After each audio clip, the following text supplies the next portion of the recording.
gratia, que tu creasti pectora, qui diceris Paraclitus, altissimi donum Dei, fons vivus in mis caritas, spiritualis untio. Tu septiformis munere, digitus pater et extere, turite promissum Patris, sermone ditas futura. Amen.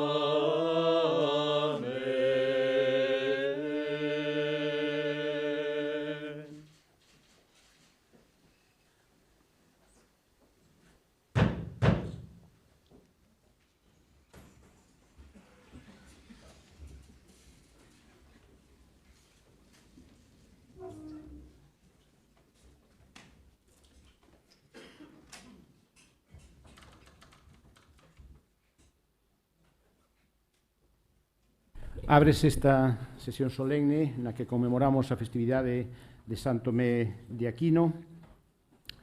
Vai a tomar a palabra, en primeiro lugar, o profesor Dr. Roque Julio Rodríguez Sualleiro, que impartirá a súa lección magistral sobre o tema Entre carballos e castiñeiros, xestión activa para producir madeira de calidade. Ten a palabra o profesor Roque Julio Rodríguez Sualleiro.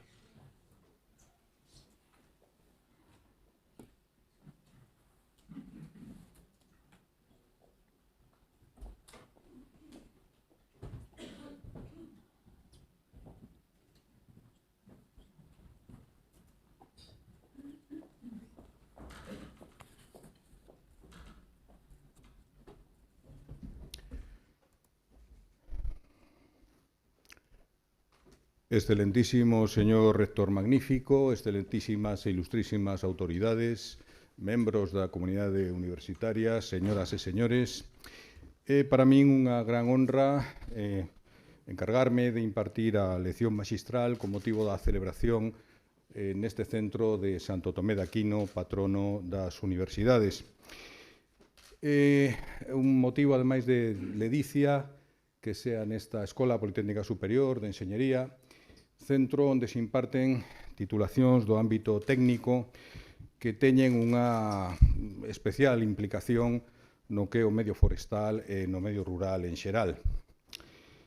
Elexín neste contexto a temática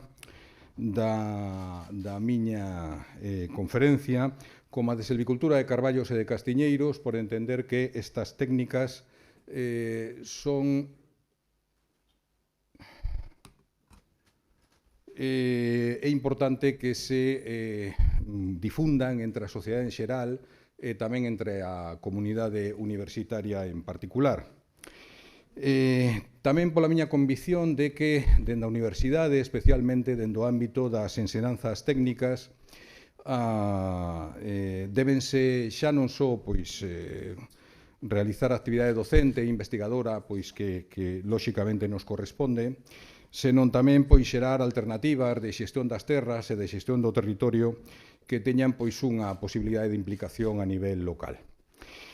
A problemática das frondosas caducifolias en Galicia realmente non é diferente ao que ocorre en outros países europeos, onde realmente as ameazas e os retos do cambio climático están cambiando os escenarios de disponibilidade de madeira, particularmente no caso das coníferas, e tamén están impactando de xeito importante o estado sanitario das plantacións de especies de crecemento rápido. Galicia conta cunha superficie de frondosas autóctonas que o Inventario Forestal Continuo de Galicia cifra nun entorno de 573.000 hectáreas, Todo isto en base á cartografía raster e considerando pois, parcelas catastrais completas. Esta superficie corresponde a un amplio abanico de especies que normalmente se consideran que como dentro do grupo das especies de madeiras duras en contraposición ás especies de madeiras blandas ou coníferas.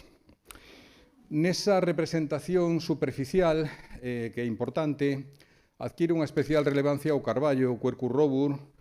que é unha especie pois que bueno, pois dende logo, polo menos en canto á superficie, a primeira en canto á ocupación. Seguiríalle nesa orden pois o carballo cerquiño, Quercus pirenaica, do cal non falaremos neste momento. En terceiro lugar, Castanea sativa ou castiñeiro, especie que ten unha particular relevancia, sobre todo tamén na produción de castaña, en formacións específicas que se denominan soutos,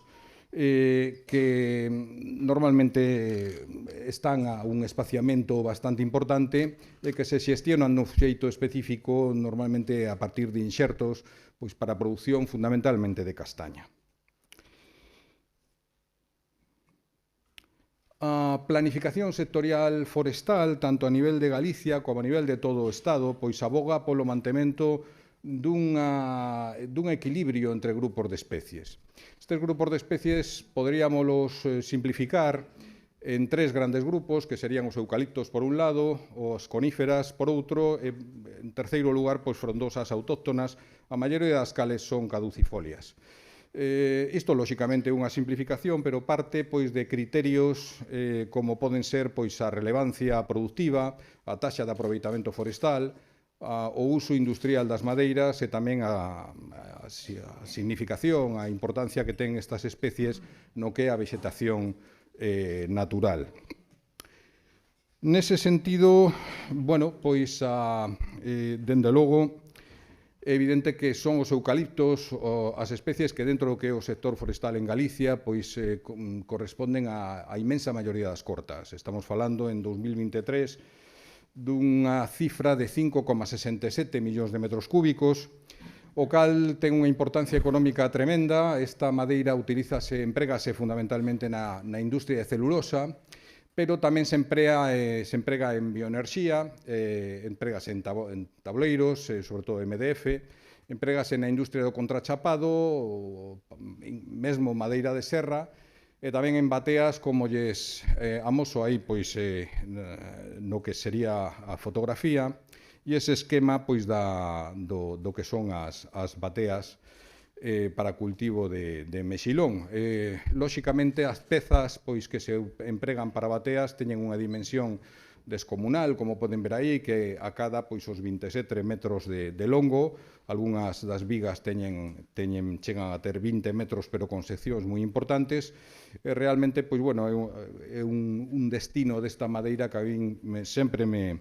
interesou moito, porque supón pois unha fixación de carbono a longo plazo e un exemplo realmente de economía circular. Xa no ano 2024, as cortas de eucalipto nitens,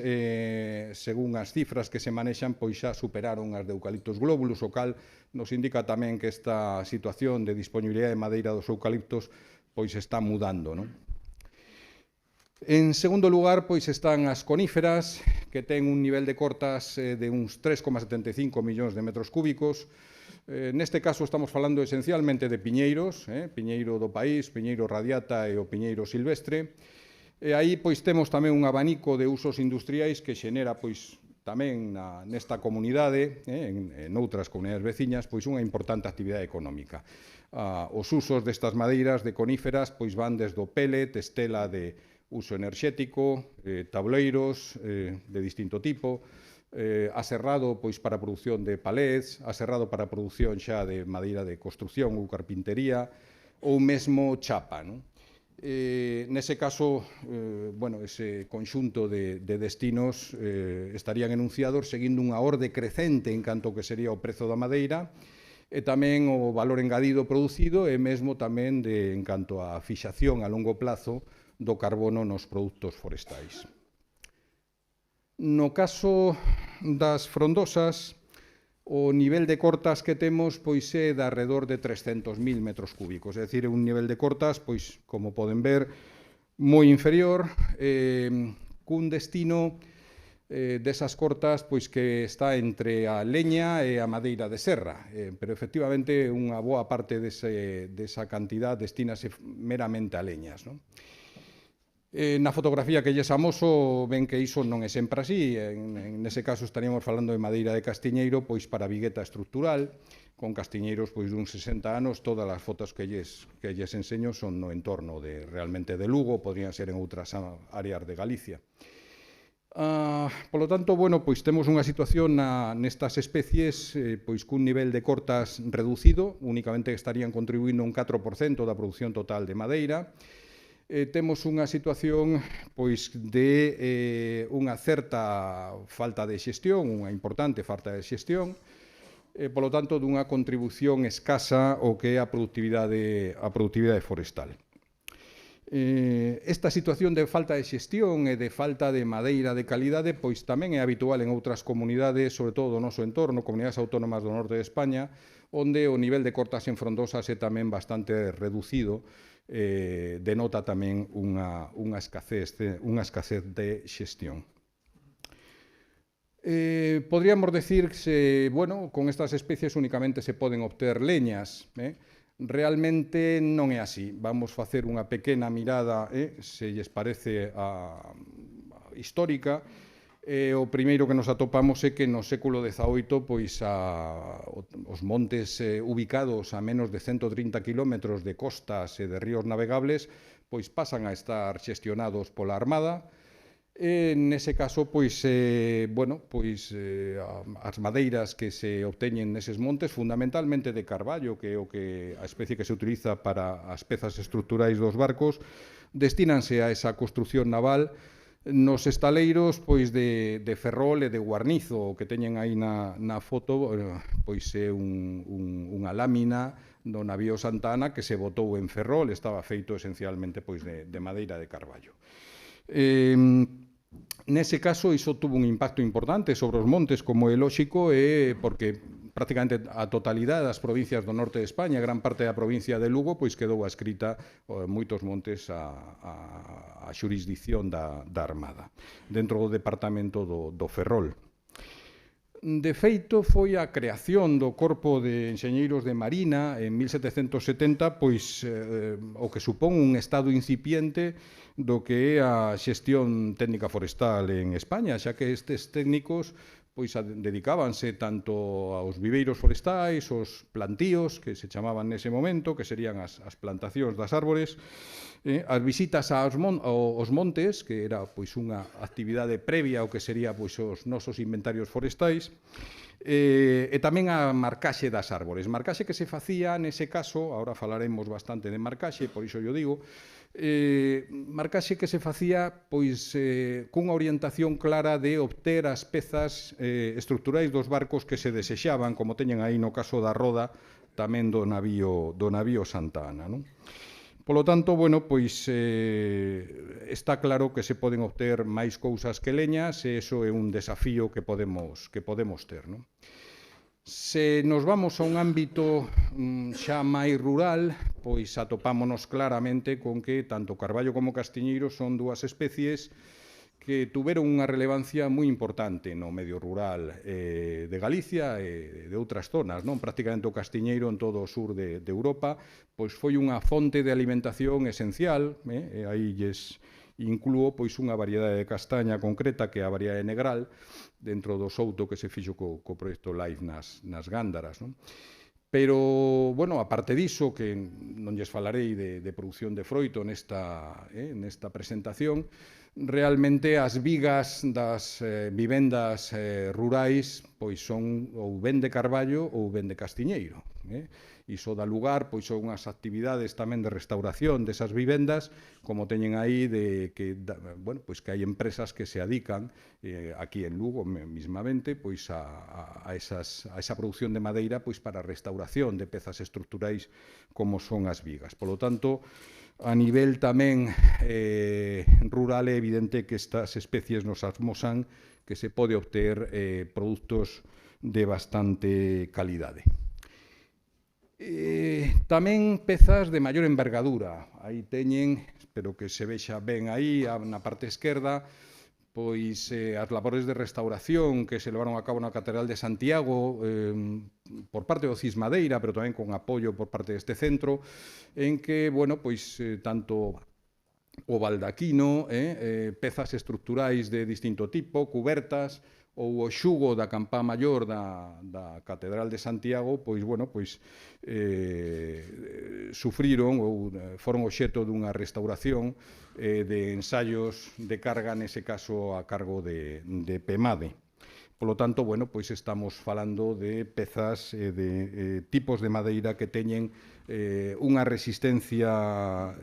mecánica importante e que teñen unhas opcións de uso que temos que ter en conta. Iso sí, para obter ese tipo de pezas, ese tipo de calidade, pois non queda máis remedio que aplicar unha xestión e, polo tanto, pois unha silvicultura, e diso voulles intentar falar a partir de agora, non? Bueno.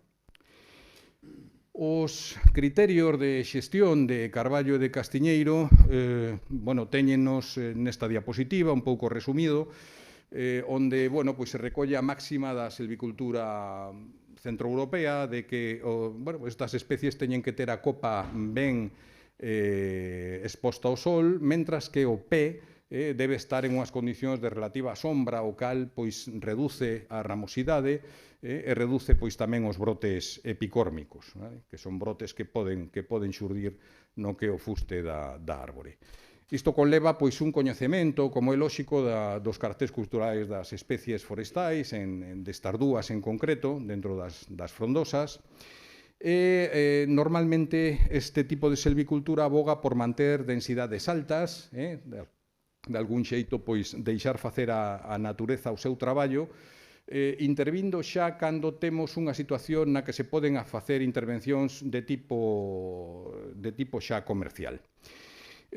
Polo tanto, bueno, pois nese sentido reducimos as inversións sobre o monte para intervir xa nun estado en que se poidan facer aproveitamentos. Nese caso,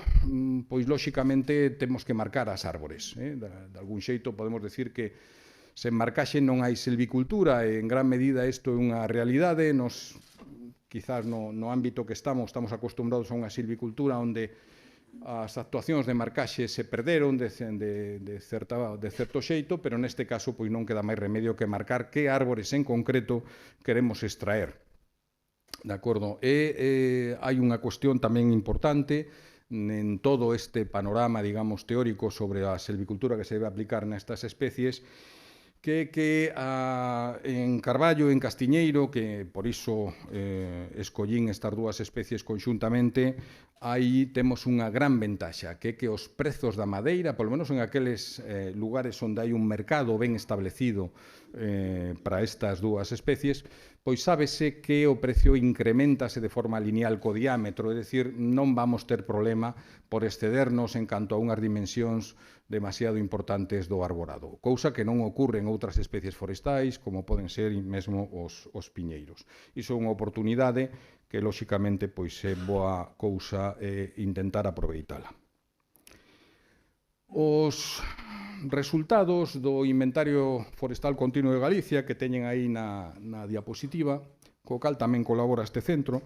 pois indica no que é a análise de distintas subparcelas de frondosas dentro da rede base do inventario, pois que aproximadamente nun 80% os equipos de campo determinaron que realmente había unha necesidade de tratamento.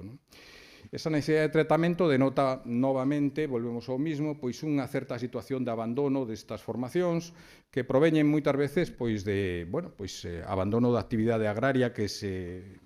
ocorreu pois hai 40, 50 anos, e iso deu lugar pois a unha colonización por parte destas especies. Entón, bueno, un 80% require de intervención, pero non só iso, senón que temos un 30% de situacións, de subparcelas, nas que esas intervencións xa non é realmente pois unha mera intervención de mellora, na que hai que, bueno, pois facer unha inversión, senón que pode ser xa unha intervención de aproveitamento e, polo tanto, que pode ter pois unha comercialización e que pode dar lugar a resultados económicamente positivos. Por lo tanto, esta é un pouco a situación que habría. Lóxicamente, esta situación de abandono que estamos indicando pois fai que os propietarios moitas veces consideran estas formacións pois pouco menos que improductivas ou que lles xenera máis ben problemas que rendementos económicos, o cal, pois, lóxicamente, é un inconveniente importante. Bueno, ante esta situación temos varias limitacións, non? Unha primeira bastante relevante e que tamén deriva do Inventario Forestal Continuo de Galicia é que, como teñen aí na parte dereita da diapositiva, pois da orden dun 56% da superficie que referimos antes está ubicada en parcelas catastrais de menos de 0,5 hectáreas. Lóxicamente, pois isto, bueno, penso que todos posiblemente somos conscientes aquí. A Administración Autonómica constame que o é, polo tanto, pois, lóxicamente, todas as iniciativas de agrupación de propietarios pois son importantes neste aspecto. Outra cuestión pois que, lóxicamente, inflúe pois é a propiedade. A propiedade pois é unha situación que se produce e que condiciona a xestión que se fai nos montes. Non lles vou ocultar que os millores exemplos de carballeiras xestionadas de forma activa pois corresponden a montes que non é só que sexan públicos, senón que están no catálogo de montes de utilidade pública e que, bueno, nese sentido contan pois cunha xestión moi continua no tempo por parte dos servicios forestais das distintas servicios forestais ou de medio rural, en cada comunidade chamanlle dun xeito distinto, das distintas comunidades autónomas. Esa foto que ven na parte esquerda arriba pois corresponde á comarca das Merindades, en Burgos, onde, bueno, hai un técnico moi activo que ademais dá bastantes conferencias aquí, pois normalmente pois participa con nós en distintas actividades, non? No caso, seguramente, pois o catálogo de montes de utilidade pública que data do século XIX pois é o millor legado que a Enxeñería de Montes lle fixo á sociedade, porque trátase de 7,5 millóns de hectáreas dos millores bosques que dende o século XIX pois, bueno, están nese catálogo e, polo tanto, teñen unha xestión que, cando menos, é posible que non... hai zonas onde non se fai gran cousa, pero, polo menos, hai unhas bases sólidas para que se podan xestionar e conservar axeitadamente. No caso galego, pois estes montes, se ben existen, pois realmente son moi pouco frecuentes. Sí que hai unha superficie moi relevante de copropiedade xermánica, que son os montes veciñais en Mancomún, que teñen unhas condicións que, bueno, pois son favorables á xestión deste tipo de bosques, porque, sobre todo, en canto ao que é a xestión económica destes montes, unha xestión moi específica, moi particular, porque están moi condicionados por obrigas de reinversión e por obrigas fiscais que fan que o rendemento a corto plazo, pois, bueno, de algún xeito este desdibujado, non? Deles falaremos porque os tres casos de estudio que lles vou expoñer pois refírense a este tipo de montes. Na foto da dereita teñen un monte particular, unha carballeira particular, pero realmente é difícil, neste caso con pés de bastante boa dimensión tamén, pero é difícil que teñan superficies suficientemente grandes como para facer unha xestión racional, non? Bueno, pero, bueno, todo isto que lles digo pois pode parecer mera teoría, entón, pois pasando un pouco á práctica, que estos, os da muceta marrón é o que intentamos normalmente facer, pois seguindo o lema este forestal de saber e facer, que intentamos tamén aplicalo, non sempre con éxito, pero pois vou intentar falarlles do que é unha serie de experiencias que se levaron a cabo, vou basar a presentación nelas, se levaron a cabo con motivo dun proxecto no que participamos desde este centro tamén, que é o de valorización de frondosas que levou a cabo a Axencia Galega da Industria Forestal. Neste caso, seleccionáronse varios rodais de frondosas xa cunha dimensión en canto a superficie suficientemente grande e cun nivel de existencias de madeira suficientemente grande tamén como para que unha intervención, como é razonable neste caso, suave, pois poida producir lotes de madeira cunha dimensión, por outra banda, comercializable, é dicir, entre 120 e 180 metros cúbicos en total, como mínimo, non? Entón, bueno, aí teñen a ubicación destes tres rodales. Voulles falar esencialmente do de Carballo e do de Castiñeiro. Nos tres casos son montes veciñais en Mancomún. O daqui de Lugo pois é un monte pois xestionado pola administración en base a un convenio. Nos outros dos casos son montes xestionados pola propia comunidade con apoio de empresas de servicios forestais, pero neste caso eran comunidades pois bastante activas con a capacidade de xestión. Ben, o primeiro que se fixo e o primeiro que parece moi razoable recomendar neste caso, se se quere abordar algún tipo de actuación da que estamos falando, é un análise da situación, un análise selvícola destes rodales, onde aí pois halles amoso únicamente fotografía do Carballo, do rodal de Carballo e do rodal de Castiñeiro. Bueno, aí, lóxicamente, nesa análise selvícola hai un montón de variables pois que de uso frecuente no ámbito forestal, que como son a densidade de pés, ou a área basimétrica, o volumen, o índice de calidade de estación.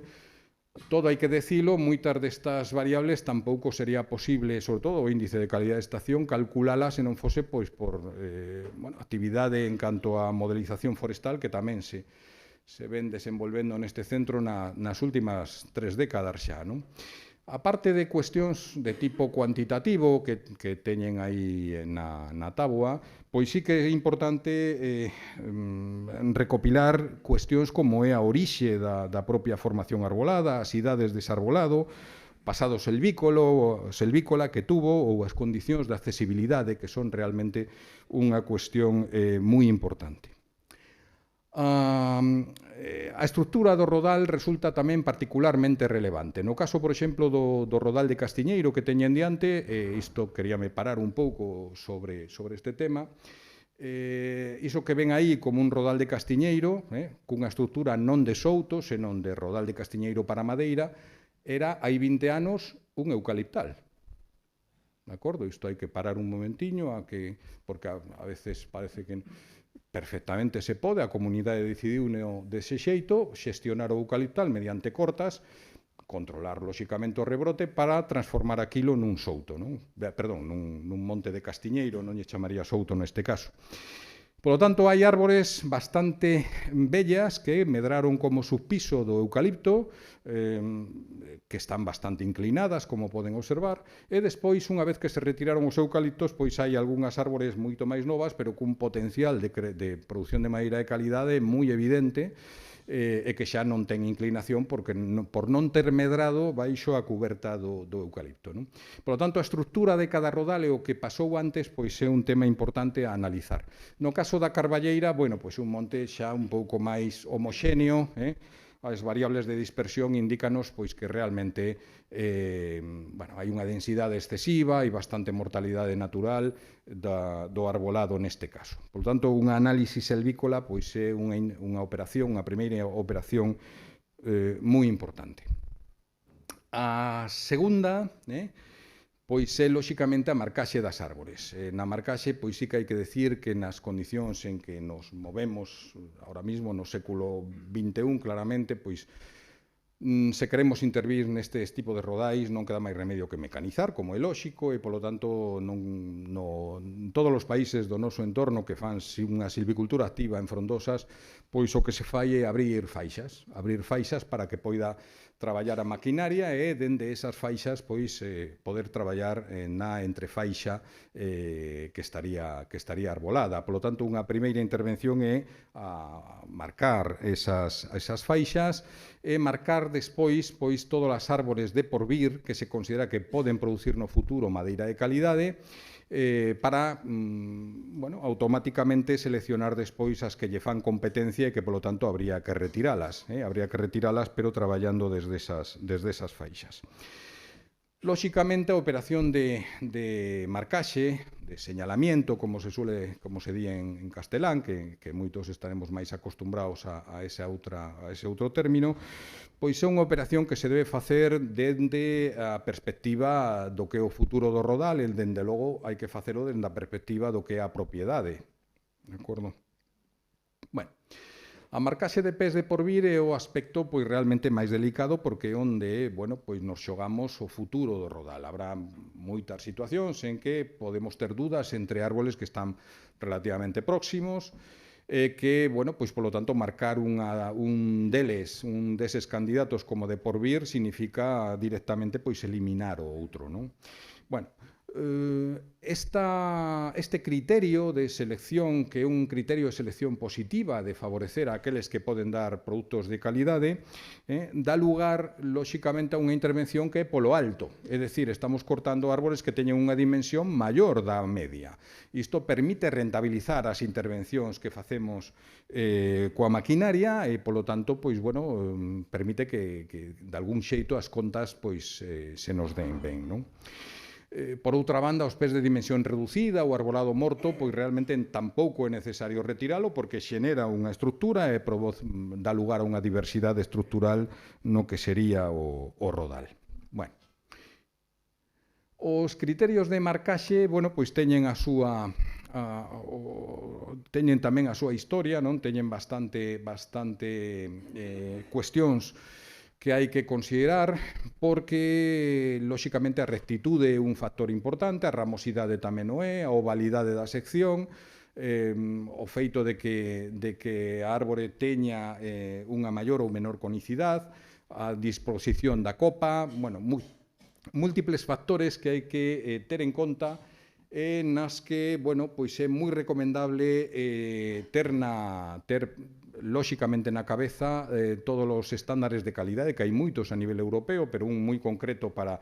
arbolado, para rolla de calidade, é a norma 1316-1, que nos dá pois os 4 categorías de calidade que podemos obter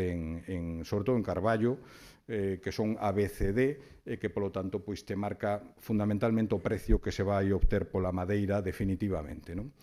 Neste caso, pois como poden ver tamén na diapositiva, fíxose unha tasación da madeira, lóxicamente esta é unha intervención moi habitual en empresas de servicios forestais e por parte dos técnicos egresados deste centro, na que, bueno, pois normalmente en base a funcións de perfil, neste caso utilizáronse unhas que elaborou Gómez García na súa tese, que está tamén aquí presente, combinando cuns criterios de rectitude do fuste, neste caso os da Forestry Commission, son bastante sencillos, sinxelos, Forestry Commission británica, pois iso permite tasar a madeira cun nivel de aproximación moi detallado e considerando pois distintos destinos que se poden obter xa da propia madeira do rareo que se vai facer, non? Rareo, podemos chamar clara, intervención de corta. Bueno, nese caso consideráronse 3 categorías: madeira de serra, que como xa veremos despois, pois non é frecuente que haxa unha porcentaxe moi elevada neste tipo de intervencións, madeira que pode servir para postes, que neste caso pois aproveita a gran durabilidade natural da madeira de carballo de castiñeiro e, por outra banda, a madeira de leñas. A selección de pés de porvir pois é unha intervención que se debe basarse, bueno, pois na situación de cada monte en concreto. Realmente marcando 50 ou 60 pés por hectárea pois é suficiente, tampouco, en fin, habrá montes en que teñemos unha calidade moi boa que nos dá lugar a unha posibilidade de marcar un número de pés importante, habrá outros casos en que isto sea máis complicado. O que sí é evidente é que estas árbores teñen que ter unha calidade para producir madeira futura no futuro importante e que as operacións de aproveitamento ten que respetar claramente esas árbores para non producir danos nas mesmas, como é lóxico pensar. Aí teñen pois o resultado nestes casos pois da marcaxe, onde, bueno, pois nun diagrama de alturas e diámetros se pode ver como no caso dos carballos pois é relativamente sinxelo no noso entorno, marcar árbores de porvir que teñen un tamaño duns 22, 25 metros de altura e cun nivel de diámetro tamén importante e cunha clase de rectitude das que indicábamos antes 7, que sería, pois, bueno, bastante boa rectitude. No caso do castiñeiro, a situación é un pouco máis heteroxénea polo que antes tamén indicamos. Como xa se falou, pois as intervencións de marcaxe teñen que estar axeitadas ao que é a intervención da maquinaria.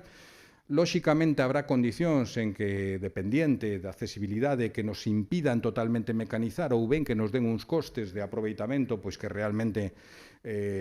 fagan inviables estas intervencións. Non olvidemos que estamos falando, neste caso, de intervencións que buscan a produción de madeira de calidade, pero sí que habrá outras, como este caso, o Monte de Labio en concreto, que está aquí no Concello de Lugo, en que as condicións dependientes son suficientemente boas como para mecanizar sen problema, e ademais, pois, neste caso, mecanizouse en 3 fases. Unha primeira fase cunha cortadora amoreadora, que é o que está facendo, como ven aí nese vídeo, leva un cabezal con cinzalla en punta de grúa, e iso permite pois limitar moito aos posibles enganches de arbolado no que é o desenrollo da intervención. Polo tanto, ten moitas ventaxas. O cabezal, dito sea de paso, é un cabezal que se diseñou aquí a nivel de Galicia. Bueno, unha alternativa de organización do aproveitamento poden haber neste vídeo, onde que o rodal de Monte Veciñal en Mancomún de Souto, isto está en Pontevedra, e neste caso, pois, a organización do aproveitamento considerou un apeo procesado manual con motoserra,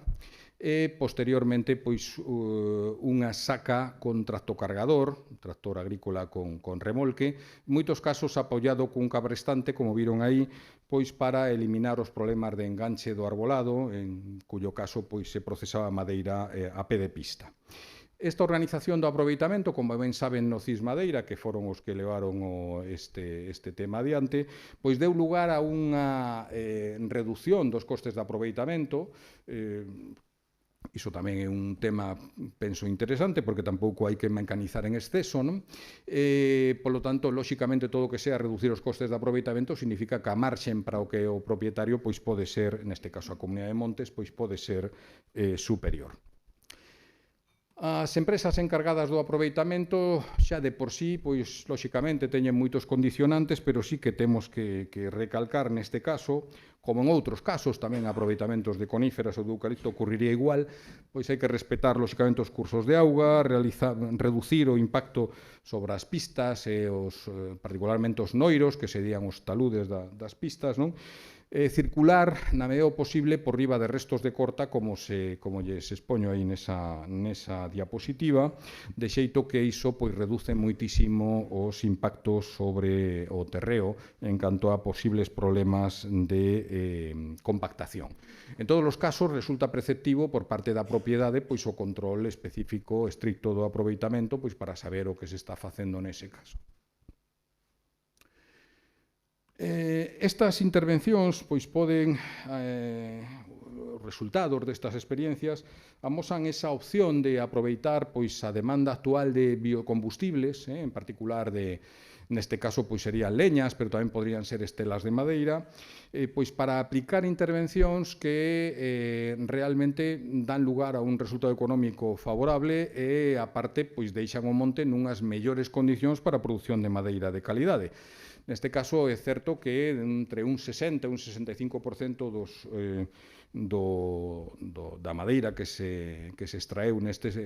dous rodales pois era madeira pois que tiña un destino para a leña. Pero tamén é verdad que hai outros produtos, como teñen aí, róllate para a serra, neste caso calidades C ou D, non son as calidades moi altas, é imposible que o sean nesta situación inicial, non? E tamén madeira pois para postes, como antes indicamos. Realmente o desenvolvemento de posibles destinos industriais para a madeira de pequeno diámetro pois resulta unha necesidade emerxente de investigación e hai distintas opcións que ten xurdido e que se están traballando sobre elas, entre outras pois a estación de taninos, o tema de composites, produtos densificados, termotratados, ou mesmo o emprego pois para producir shiitake, pois son opcións que se están barallando. Bueno, os estudos de adaptación do cambio climático, ao cambio climático do sector forestal realmente inciden sobre a necesidade de atribuir uns destinos os máis axeitados posibles ou de maior valor engadido que se poida á madeira de pequena dimensión e procurar, lóxicamente, ter uns produtos nos que a madeira e o carbono, en definitiva, pois realmente se almacenen a longo plazo. Non se me ocurriu mellor exemplo sobre este tema, sobre o tema da relevancia que pode ter a madeira para unha economía circular, onde, ademais, pois se usen os produtos en cascada, pois que estas fotos que lles poño que son os carballos que se apearon para a reconstrucción da flecha da Catedral de Notre Dame. Son carballos pois cunha dimensión descomunal e que derivan dunha xestión moi continua no tempo en bosques pois que están orientados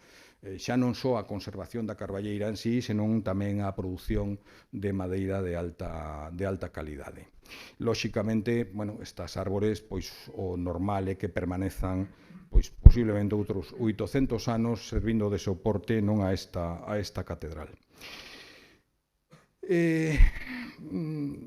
Xa un pouco, bueno,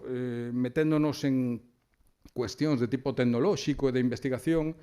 penso que é bastante relevante comentar aspectos como este, non, de uso de láseres móviles, como Geoscam, que permite, este caso que teñen na diapositiva, pois é un dos rodales do que estamos falando, de carballo en labio, permiten que con escaneados móviles cunha duración duns 15 minutos pois obter unha nube de datos que neste caso eran 30 millóns de datos, teñeno aí visualizado no programa Cloud Compare.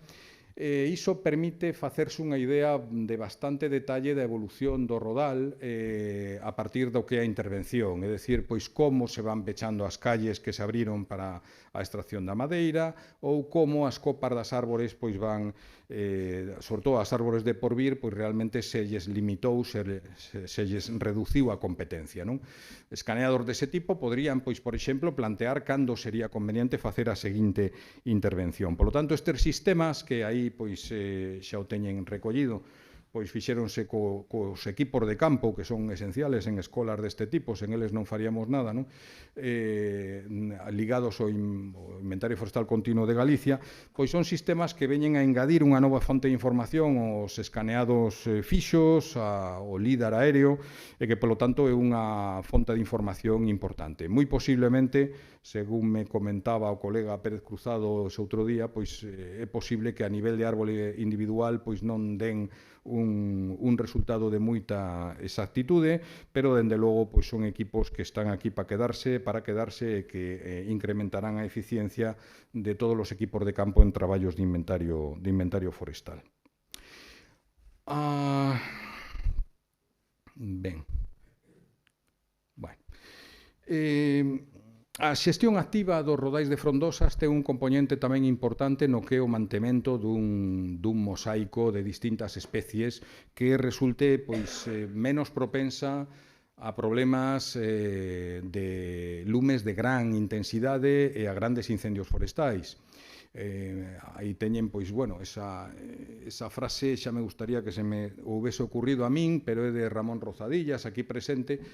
que é unha gran verdade. Realmente o que mellor podemos facer contra o lume é silvicultura e neste caso pois temos a gran ventaxa, iso vale realmente para todas as especies forestais, pero no caso das frondosas e sobre todo en rodais que xa están establecidos temos a gran ventaxa de que o modelo de combustible que se desenvolve en rodais xa pechados é o de frouma baixo arborado. Son modelos moi pouco propensos a lumes de gran intensidade. polo tanto, pois é unha cuestión esta relevante. De feito,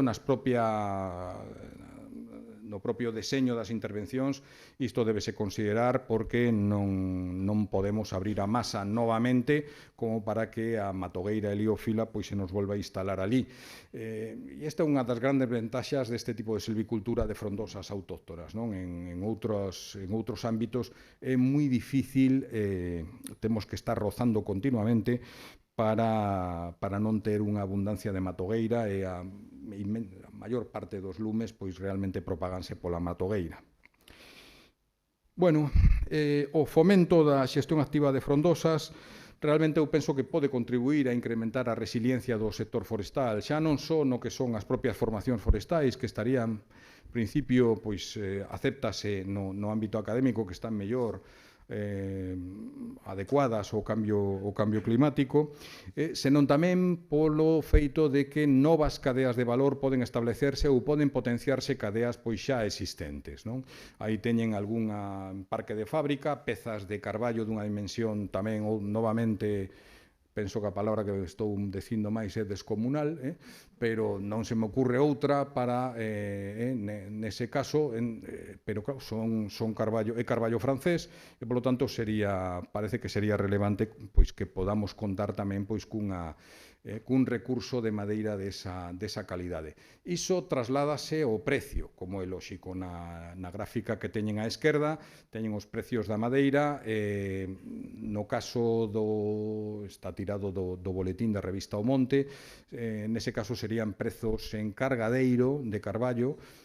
Actualicei a 2024 porque efectivamente a madeira de carballo para a serra pois parece que incrementou un pouco en 2024. En azul teñen o precio mínimo e xa pois coa barra en marrón pois iríamos ao precio máximo, pero bueno, comparando coas 4 barras que teñen á dereita que corresponden a Aquitania, que é unha macrorrexión do sur de Francia, pois,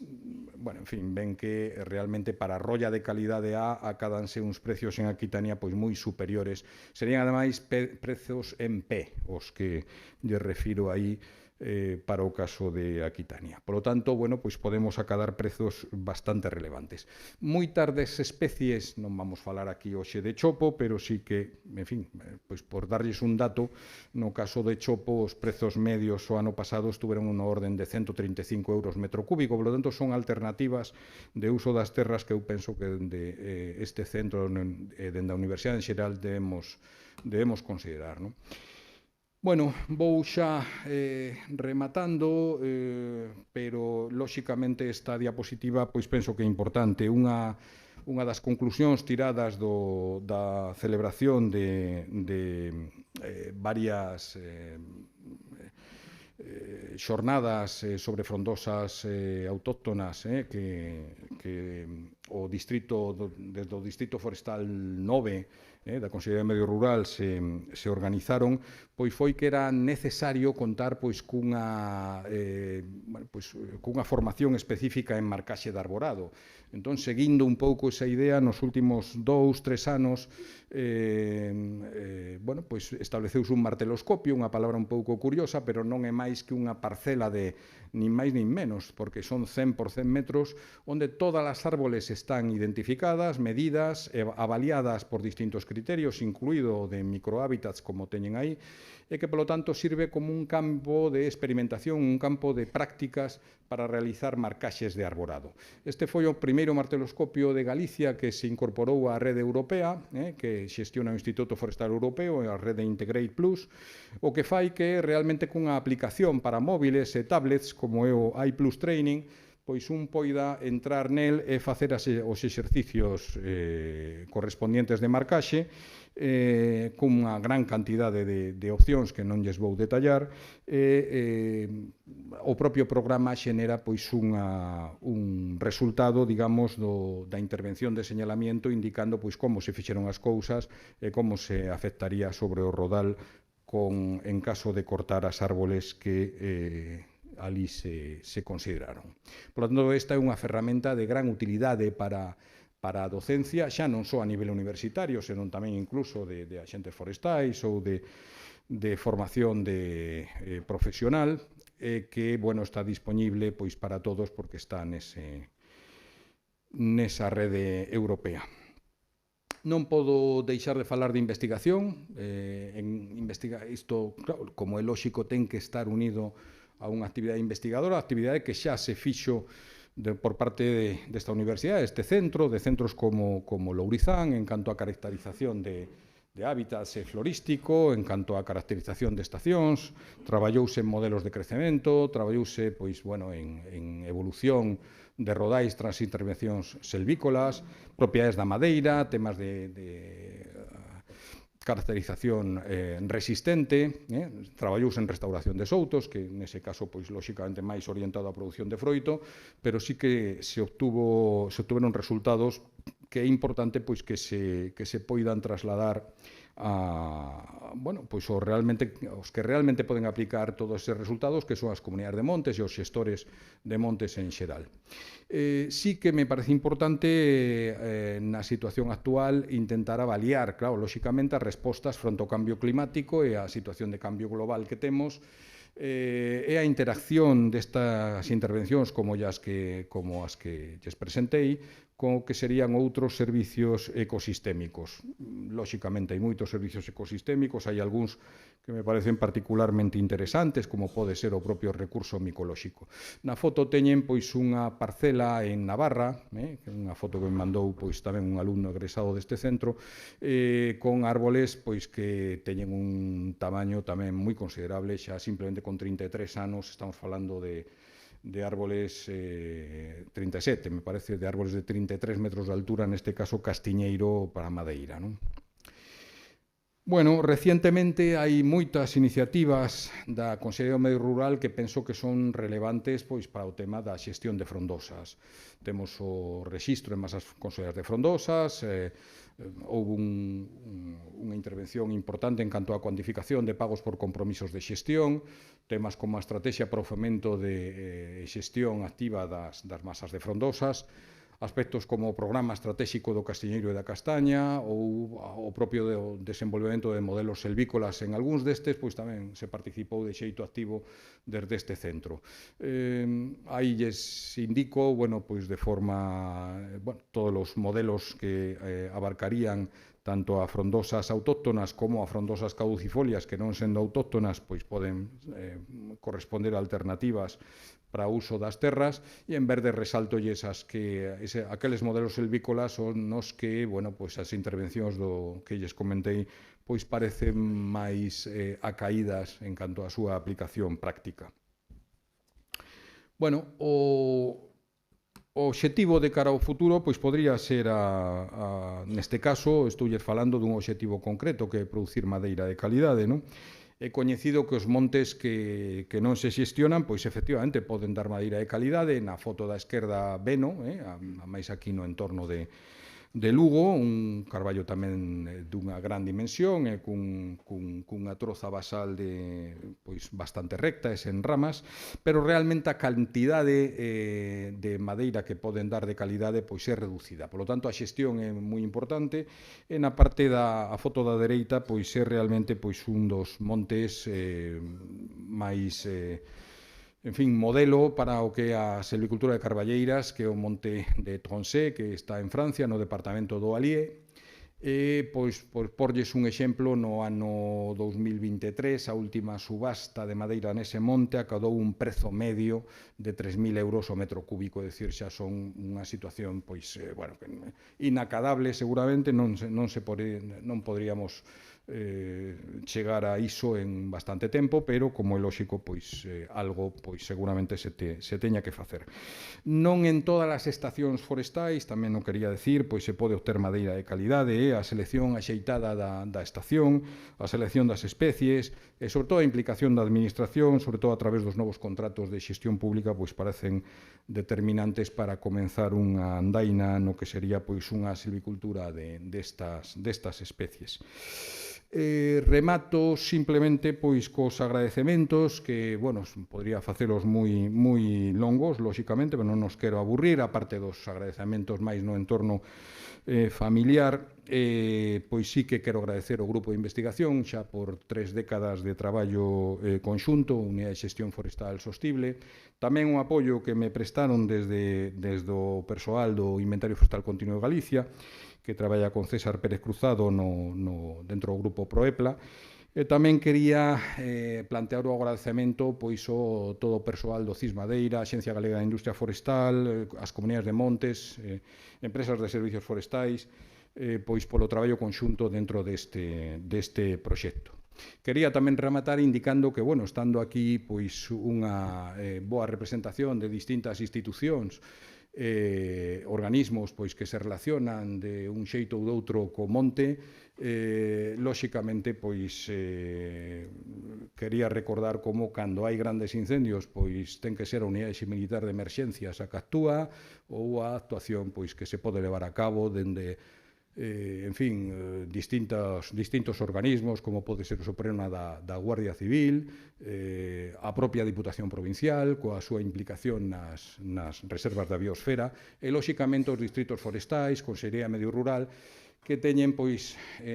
xa non só a xestión de moitos montes, sería a xestión pública de montes que na súa inmensa maioría son privados ou particulares ou privados colectivos, e que, bueno, pois fan unha labor que sempre nos mostraron a súa colaboración e nos facilitan moitísimo as actividades docentes neste centro, porque penso que o monte pois é cousa realmente de toda a sociedade. Grazas pola súa atención.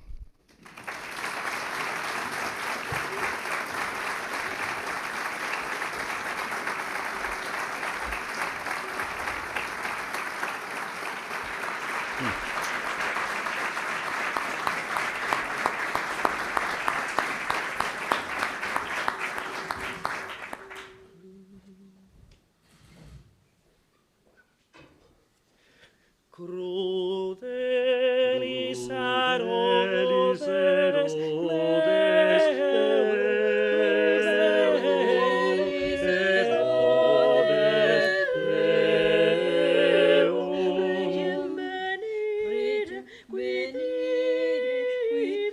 Regem venire quid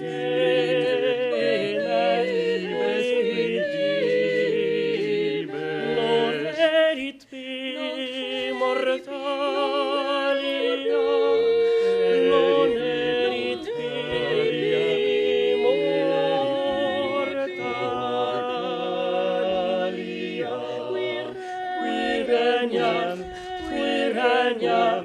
qui regnat ad celestia.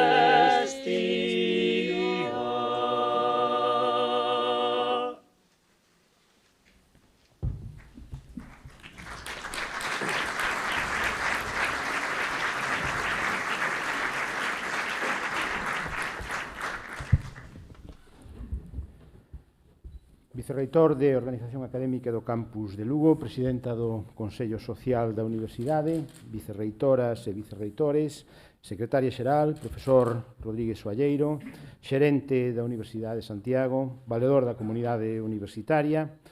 delegada do reitor para o Campus Terra, delegada para o ensino medio, para a igualdade, delegado para o deporte e delegada para a racionalización normativa,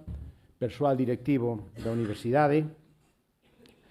decanas e decanos, directoras e directores, saúdo especial para a directora desta Escola Politécnica Superior de Enxeñería, directores de departamento, institutos e centros de investigación, membros do Consello de Goberno, do Consello Social, presidente do Consello Estudantado, concelleira do Concello de Lugo, vicepresidenta da Mesa do Parlamento, secretario xeral de Universidades, deputado provincial de Lugo, subdelegada do Goberno en Lugo, delegado territorial da Xunta en Lugo, director xeral de Planificación e Ordenación Forestal, deputadas, senador, deputadas autonómicas, cónsul da República Dominicana, xerente da área sanitaria de Lugo, A Mariña e Monforte de Lemos, director veterinario do Hospital Rof Codina, membros das Forzas e Corpos de Seguridade, profesorado, persoal técnico de xestión, administración e servizos, estudantes, donas e señores.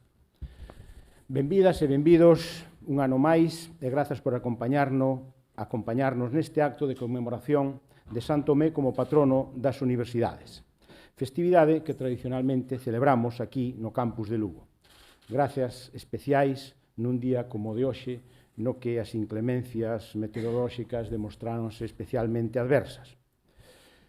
Por turno rotatorio, acóllenos hoxe esta Escola Politécnica Superior de Enxeñería, que xunto co Colexio Universitario, as escolas profesionais e a Facultade de Veterinaria constitúen os piares sobre os que se asenta a USC aquí en Lugo. Esta Escola Politécnica Superior de Enxeñería foi creada en 1993, incorporando, ademais da Escola Universitaria de Enxeñeiros Técnicos Agrícolas, as Escolas Técnicas Superiores de Enxeñeiros Agrónomos e de Montes, creadas en 1989 e 1991, respectivamente. Engadíanse deste xeito os estudios relacionados co sector agrícola e forestal á oferta formativa do campus, sendo estes pezas esenciais da conformación do campus Terra como campus de especialización. Por esa mesma quenda rotatoria, correspondeulle ao profesor Rodríguez Soalleiro asumir a lección maxistral que vimos de escoitar neste acto académico. Ademais de agradecerlle a súa disposición incondicional para asumir esta responsabilidade, quero trasladarlle a felicitación que fago en nome de todos por ter escollido a silvicultura de carballos e castiñeiros como tema da súa disertación. Comparto plenamente as razóns expostas para a elección deste tema. Por unha banda, a conveniencia de difundir cara á sociedade estes coñecementos, pero moi especialmente esa visión de que a universidade, sobre todo na súa vertente das ensinanzas técnicas ou de enxeñería, a parte da súa actividade docente e investigadora, debe xerar alternativas, neste caso de xestión do territorio, que teñan unha posibilidade de aplicación a nivel local. Esta é a esencia da transferencia do coñecemento que se nos está demandando cada vez con maior intensidade. Velaquí un exemplo claro de como o coñecemento e a investigación en silvicultura pode proxectarse e incidir no territorio, na rendibilidade e na sustentabilidade e, en definitiva, na mellora das condicións de vida da sociedade, cunha atención, ademais, á nosa realidade máis próxima. Parabéns e animo a seguir traballando nesa liña de colaboración con axentes públicos e privados.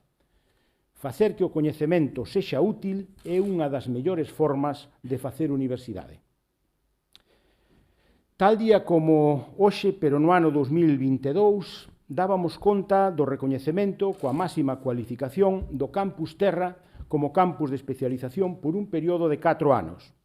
O protocolo inicialmente asinado e o posterior convenio coa Xunta de Galicia deseñaron todo un plan de actuacións que miraba pola consolidación do Campus Terra tanto na docencia como na investigación e na transferencia do coñecemento, marcando uns retos ambiciosos que se concretaban nos seguintes obxectivos: incrementar o número de estudantes, aumentar as teses defendidas no campus, impulsar os contratos predoutorais,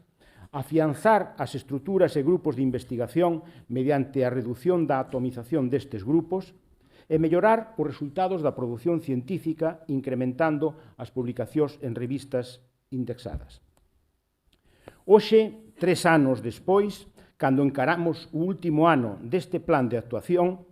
pero tamén é o momento no que se pon en marcha o proceso de reacreditación deste Campus Terra como campus de especialización. Pois ben, neste momento, compre render contas dos resultados acadados e trazar tamén o plan de actuación para o vindeiro cuadrienio 2026-2029. Ao longo destes anos, contando cun financiamento específico de 4 millóns achegados pola Xunta de Galicia a razón de 1 millón de euros cada ano, sumando o traballo de todas as persoas que conforman a comunidade universitaria do Campus Terra e facendo valer o apoio institucional do Concello de Lugo e moi particularmente da Deputación Provincial, fomos quen de avanzar decididamente na súa consolidación como campus de especialización. Permítanme salientar algúns datos. A especialización de Campus Terra contempla unha oferta académica actualmente composta por 22 titulacións, 12 de grau e 10 másteres, todas elas vinculadas ás liñas de especialización en maior ou menor grau, ademais de 6 programas de doutoramento. Dentro da oferta docente do campus destacan especialmente nesta etapa a implantación do grau en Bioquímica no curso 2020-21, o grau aberto USC en Enxeñerías e o desenvolvemento das titulacións recentes dos graus en Robótica, Empresa e Tecnoloxía e Xestión Cultural como ofertas creadas a partir das demandas e necesidades do tecido productivo e da sociedade en xeral. Compre mencionar tamén a recente posta en marcha do máster en Biociencias Moleculares que dá continuidade á formación impartida no grau de Bioquímica. É de destacar que no seu conxunto tense producido unha evolución positiva en canto ao estudantado de primeira matrícula no Campus Terra. Un exemplo disto é o caso do grau en Enxeñería Agrícola e Agroalimentaria, no cal a matrícula incrementouse nun 35%. Tamén aumentou de forma importante o número de estudantado internacional. Se falamos do conxunto das titulacións do campus, as primeiras matrículas sufriron unha evolución nos últimos 6 anos que supuxo un incremento do 41%, pasando de 621 a 876 estudantes de primeira matrícula. Este aumento permitiu situar o estudantado total deste campus arredor dos 4.300 para o conxunto de titulacións, recuperando unha cifra similar a que había 10 anos atrás, que, como é lóxico, seguirase incrementando a medida que os aumentos nas primeiras matrículas vayan progresando nos sucesivos cursos das distintas titulacións. Pero este éxito non pode medirse só en número de estudiantes, por moi importantes que este sexan, senón que require ter en conta outros indicadores de calidade e permítanme, así, resaltar a distinción do grau en veterinaria como grau de excelencia, sendo o primeiro e o único, polo momento, da Universidade de Santiago de Compostela, que se lle recoñece por un período de 6 anos o seu compromiso coa calidade e coa proxección social de tales estudos. Estou seguro de que, seguindo ese exemplo pioneiro, outras titulacións, tanto de Compostela como deste campus de Lugo, chegarán a incorporarse a este club distinguido en vindeiras convocatorias. No que atinxe a investigación, Campus Terra está conformado por un total de 46 grupos, 34 do campus de Lugo e 12 grupos bicampus, no que teñen presencia investigadores do Campus Terra, pero que, aínda que teñan a sede en Santiago. Dos asentados en Lugo, 18 son grupos consolidados. Neste período, racionalizouse a estrutura de grupos como se nos demandaba, particularmente os que non contaban con contratos pre- ou postdoctorais, reducíndose en 27 puntos porcentuais. Tamén aquí merece a pena salientar o relevante posicionamento nacional e internacional da investigación realizada. No exixente ranking de Shanghai, a investigación feita dende a nosa universidade sobresae en 15 ámbitos temáticos, salientando os que teñen unha relación máis especial con este Campus Terra no que nos atopamos, debemos mencionar a investigación en veterinaria, que se sitúa entre os postos 51 e 75 a nivel mundial, en ciencias farmacéuticas, 76 a 100 tamén a nivel mundial, ciencias ambientais e enxeñería entre os postos 100 e 200 sempre a nivel mundial, e tamén as investigacións agrícolas e relacionadas coa tecnoloxía dos alimentos e tamén as relativas á administración de empresa, que se sitúan entre os postos 201 a 300 a nivel mundial. Aínda coa relatividade que é propia de todos os rankings, este é un magnífico indicativo da calidade da investigación feita dende aquí. Por todo iso, non é casualidade tampouco que dende este campus se estea a coordinar o paquete de traballo número 8 sobre investigación, innovación e emprendemento responsable pa a Alianza Universitaria Uniguel, na que está integrada a Universidade de Santiago de Compostela. Outro eixo importante da investigación ten que ver coa estruturalización da mesma a través da creación e consolidación de centros de investigación que podan levar a cabo con éxito as súas axendas científicas neste novo contexto xurdido da Lei da Ciencia.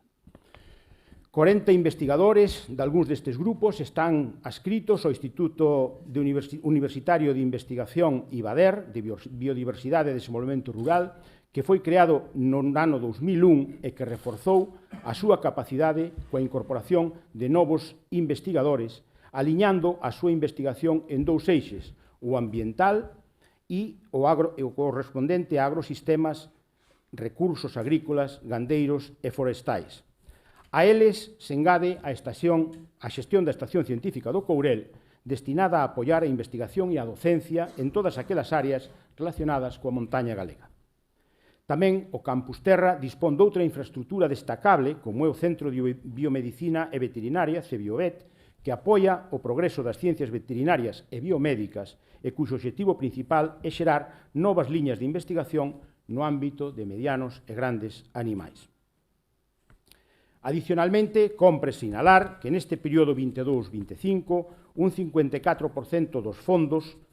correspondentes ao programa do Campus Terra foron investidos en potenciar a carreira investigadora, o que se materializou en 89 bolsas de iniciación á investigación, 12 contratos predoutorais con duración de 3 anos, 4 contratos postdoutorais, financiamento adicional para contratos Ramón y Cajal, 20 proxectos colaborativos.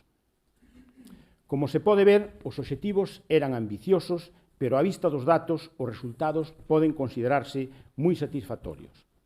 Satisfacción sí, pero ningunha autocompracenza, porque seguimos tendo importantes retos de futuro que van marcar a evolución do campus nos vindeiros anos e que en boa medida conforman o programa estratégico para o período 2026-2029 que vimos de aprobar e de someter a consideración do Comité Avaliador. Se atendemos ao futuro da oferta formativa que se imparte neste campus de Lugo, a aposta da Universidade vai orientada nas seguintes liñas. En primeiro lugar, imos garantir a continuidade das titulacións que son centrais na configuración do Campus Terra como campus de especialización e que teñen unha importancia esencial nesta escola. Nesta liña, logo do traballo feito polo grupo creado para este fin, trasladáronse as propostas á Consellería, estamos na fase de elaboración dunha nova normativa que substitúa o decreto 222/2011, particularmente no que ten que ver co número mínimo de estudantes por titulación, en especial nos campus periféricos. Asumindo que a racionalidade no uso dos recursos públicos require algunhas limitacións, consideramos que, ademais do número de estudantes, deben valorarse outros elementos como a empregabilidade dos egresados ou a súa importancia para o tecido empresarial máis próximo. Ao mesmo tempo, e como xa sinalaba o ano pasado, temos que traballar todos proactivamente porque, fronte á tentación de non cambiar nada, o que non é unha opción, debe prevalecer a indagación de novas titulacións que nos alineen cos intereses dos futuros estudantes e tamén coas oportunidades de emprego tanto no sector público como no privado. Así, de forma máis inmediata, está planificada a ampliación da oferta docente con 2 novos másteres propostos por esta Escola Politécnica Superior de Enxeñería, un o Máster Universitario de Vehículos Autónomos, xuntamente coas universidades de Vigo e da Coruña, e outro o Máster en Enxeñería da Paisaxe, Infraestructuras Verdes e Transición Rural, que entrarían en vigor no curso académico 2026-2027. Igualmente, explóranse posibilidades na posta en marcha no campus de estruturas curriculares específicas, tales como titulacións con mención dual ou as dobres titulacións con universidades estranxeiras. Teremos, ademais, que seguir indagando en novas titulacións tamén no nivel de grao que reforcen a especialización do campus e a súa conexión coas necesidades do tecido productivo.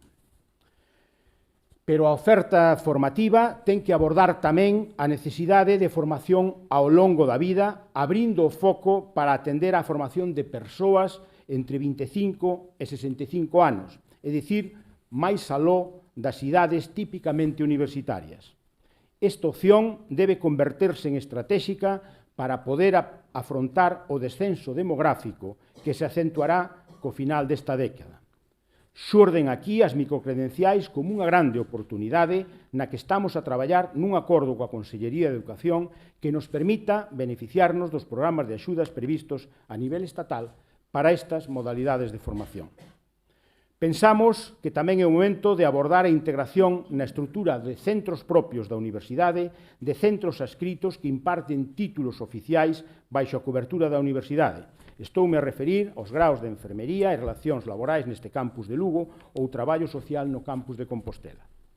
No que afecta a Lugo, pensamos que esta integración é a mellor fórmula para asegurar a impartición deses graos neste campus, xa que nos permiten superar algunhas das graves dificultades que xorden cada vez que se aborda unha reacreditación destes títulos, como xa temos experimentado. Ademais diso, permitiría que o estudantado destes títulos pasase a formar parte da comunidade universitaria a todos os efectos, beneficiándose, entre outras circunstancias, do réxime de prezos públicos aplicados aos títulos impartidos por centros propios da universidade, que, como sabemos, gozan dunha bonificación con carácter xeral do 99% e que non se aplica aos centros adscritos. Lóxicamente, teremos que traballar coas distintas institucións implicadas para acadar o acordo preciso para a formalización destas integracións. Se da formación pasamos á investigación, o centro que se está proxectando centrado en saúde global deberá estar aprobado a inicios do segundo semestre deste ano 2025 e estará centrado na interacción entre o medio ambiente, a saúde animal e a das persoas, abarcando 3 liñas básicas de actuación: riscos ambientais, enfermidades emerxentes de orixe animal e alimentación, nutrición humana e seguridade alimentaria. Esta temática constitúe un paraguas axeitado para acoller gran parte da especialización deste campus terra en áreas na que a investigación, como acabamos de mencionar, é punteira, integrando ademais os grupos de investigación que estaban vinculados á Agrupación Estratégica Biorredes, tal e como recomendou no seu día o Comité Avaliador do Campus de Especialización. A posta en marcha deste centro deberá nos levar á acreditación do mesmo no marco da vindeira convocatoria da Xunta para o Sistema Universitario de Galicia, que se agarda por o ano 2028, converténdose así nun referente da investigación neste ámbito ao tempo que se lle dotaría dun financiamento basal para o logro dos seus obxectivos. A consolidación das estruturas de investigación xa existentes e a incorporación do novo centro permitirános posicionar o campus e avanzar no logro de obxectivos estratégicos como son a visión transversal e interdisciplinar, que é o enfoque que se precisa cada vez con máis intensidade para atender a resolución efectiva dos grandes problemas que se nos plantean. Permite tamén multiplicar as posibilidades de captación de recursos tanto públicos como privados. Permitirános dotarnos de persoal investigador e técnico ou de xestión con vocación de permanencia, tal como exixe agora a normativa laboral. E, finalmente, permitirános tamén asegurar a competitividade nacional e internacional, así como a mellora dos resultados de investigación e a súa transferencia ao sector productivo. Con estas e outras medidas, non buscamos senón fortalecer o campus terra e, en definitiva, apostar pola Universidade en Lugo, convencidos de que é o mellor para a universidade, pero que tamén achega importantes beneficios para a provincia e para Galicia no seu conxunto. Máis alá dos beneficios sociais, ligados claramente á formación en igualdade de oportunidades, co efecto de ascensor social que sigue tendo ao ensino universitario, compre insistir tamén na importancia para o tecido productivo a través de transferencia, sobre todo cando hai unha conexión tan estreita entre o perfil da universidade e os axentes económicos que aquí temos.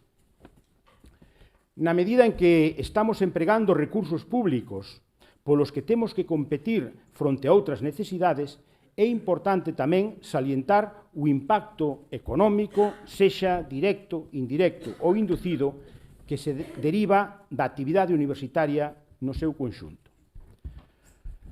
Un moi riguroso e moi recente estudo dos profesores Roberto Bande e Diana Fernández poñen de manifesto que o impacto total do campus terra sobre o valor total da produción provincial supera os 75 millóns de euros, tendo un efecto multiplicador do 1,92. Ademais, en termos de creación de emprego, ten un impacto de 878 postos, Datos, por outra parte, similares aos obtidos con esta metodoloxía para outras universidades. Cabe, pois, afirmar que, ademais de todos os restantes efectos beneficiosos, investir en universidade, neste caso, investir no Campus Terra en Lugo, é rendible económicamente en termos de emprego, o que, ademais de legitimar as demandas nosas, xustifica tamén as decisións das institucións públicas que decidiron e deciden cada día apostar pola universidade. Remato xa. Neste ano, no que celebramos o 75º aniversario do pasamento de Castelao, é tamén o momento para, dende a Universidade de Santiago, a única existente naquela época e na que ele estudou, recoller o facho de luz que nos deixou e tratar de facer realidade cada día a visión que el tiña da nosa alma mater e que deixou recollida en Sempre en Galicia no libro primeiro, capítulo 33. Vexo a Universidade de Santiago convertida en cerebro de Galiza, irradiando cultura e saber máis alá dos lindes naturais da nosa terra. Que así sexa. Dixe.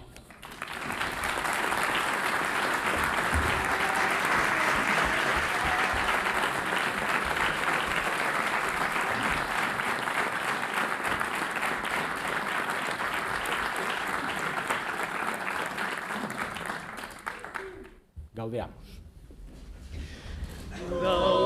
Gaudeamus igitur juvenes sumus. Gaudeamus igitur juvenes sumus. Os jucundam juventutem, os molestam senectutem, nos haberitumus, nos haberitumus. Vivat Academia, vivant professores, vivan Academia, vivan professores, viva membrum quod vivet, vivant membra quae vivet, semper in flore, semper in flore.